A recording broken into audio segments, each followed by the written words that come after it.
There's nothing quite like Induction Weekend in Cooperstown. It brings together the greatest players in baseball history to welcome a new class to the Hall of Fame.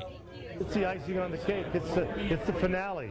Your career is done. 5 years later, 6 years later, now you're in a select group of guys. It's a chunk of our game. It's what these players have meant to the game of baseball. And more than that, the excitement and the fans.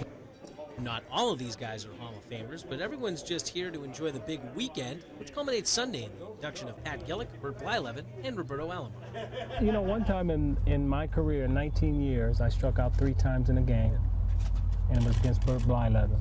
Robbie Alomar was very deserving for him, and Pat Gillick, you know, his record speaks for itself. While the focus this weekend is on Gillick, Blyleven, and Alomar, you can't help but notice the star power as you walk up and down Main Street.